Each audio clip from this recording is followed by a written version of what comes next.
In late 2019, a killer virus broke out worldwide known as COVID-19.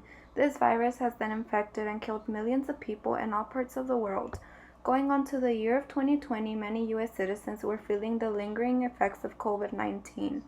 This virus was spreading rapidly, affecting many people, whether it was short to long term. Unfortunately, communities of color were more highly impacted by the long-term effects of the killer virus. Many minority groups work essential jobs due to their disproportionate socioeconomic status. Essential workers are often working in more dangerous and riskier environments, making them more likely to be exposed to COVID-19.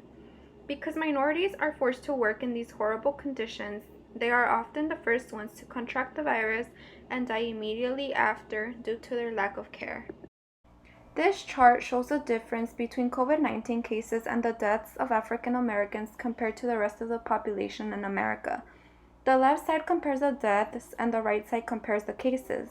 When the state is light orange, orange, or red, that means more African Americans are being affected compared to the US population. When the state is light gray or gray, that means less African Americans are being affected compared to the rest of the population. As seen on the chart, there are lots of states with higher case and death percentages for African Americans. The African American community is one of the communities that has suffered the most when it comes to COVID-19. African American deaths from COVID-19 are 2 times greater than would be expected based on their share of population. Despite the fact that the Black community only accounts for about 30% of the US population, they make up about 56% of COVID deaths. African Americans are dying at a 2.4 times greater disproportionate rate because they are more likely to work essential jobs that are in riskier conditions. Working Americans are overrepresented in 33 different states and territories. These communities doubled the population share of COVID-19. This image is similar to the last image, but instead of comparing the impact of COVID-19 on African Americans, it is comparing the impact of the virus on Hispanics and Latinos. The left side compares the deaths, and the data demonstrates that the difference isn't too extreme because most Latinos getting infected are millennials. The right side compares COVID cases, which the data shows is more than proportional. This means that Hispanics and Latinos are disproportionately being infected by COVID-19 all around the country. The Latinx and Hispanic communities are other minority groups that have felt the struggles of COVID-19. Hispanic and Latino communities make up a greater share of confirming cases than their share of population.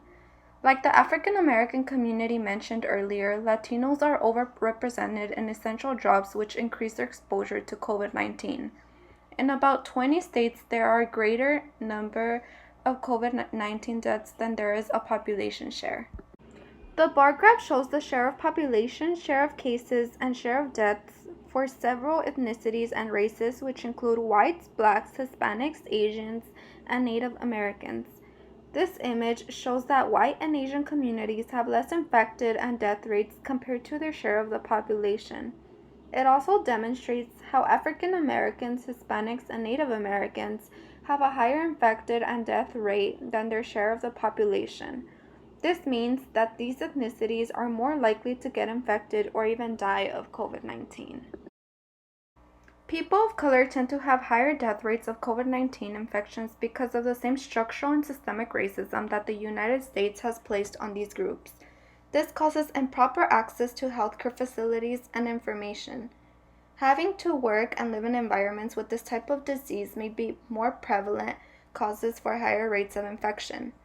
Higher risk jobs that lack proper healthcare is one of the reasons that COVID-19 has been able to destroy these communities the way that it has. Even before the spread of COVID-19, communities of color were suffering from chronic diseases such as heart diseases, diabetes, and lung diseases, which all disproportionately affect minority populations. As officials began to look for answers on why COVID-19 cases were rising in minority communities, they quickly realized that the reason why they were being so affected by it was because they come from low-income communities and lacked the resources that they needed to fight off the virus. An example of this was New Orleans. In April of last year, New Orleans realized that their drive-thru strategy was not working as well as they hoped it would. This was because the hotspots for COVID-19 were based in low-income African American communities.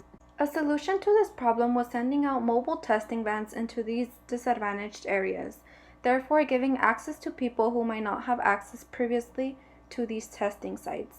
Focusing on the disparities that low-income communities as well as minority communities face is important for helping them protect and defend themselves. A more specific example of a community that has also been struck by COVID-19 is Boyle Heights, a predominantly Latinx low-income community in Los Angeles. As a community that's made up of essential workers, Boyle Heights became one of the most infected areas in not only California but the entire United States. As of today, Boyle Heights holds second place in COVID-19 cases in Los Angeles at 14,763 cases. Jobs became limited and many completely lost their jobs, leaving them without any income to pay for food, medications, and rent. Many people pushed for rent forgiveness, but unfortunately, that never happened. Due to the financial crisis that this neighborhood is going through, local businesses such as restaurants severely struggle to stay open. Many have permanently closed because they can't afford to pay their rent and their workers as well as for other expenses. One of the things that need to be done in order to help these communities that are being destroyed by COVID-19 is to suspend rules and laws that prevent undocumented immigrants from accessing proper care that they need to keep themselves and the rest of the population healthy and protected. Many U.S. citizens are against providing testing and vaccine access to illegal immigrants because they argue that they are receiving benefits from the government, even though they aren't citizens. This isn't a political or economic matter, though. This is a humanitarian crisis where thousands of people are dying daily. By providing testing and vaccine access to everyone who is currently living in this country, we will decrease the infection rate in hopes of also decreasing the death rate. This is something that will benefit the whole country. Providing temporary housing in order to keep individuals from infecting their families when living in small crowded housing is also extremely necessary. Providing basic needs such as food and wage support is also a way to help out impacted communities. COVID-19 is something that affects all of us, so we need to work together as a country and help those that are most affected by this deadly disease.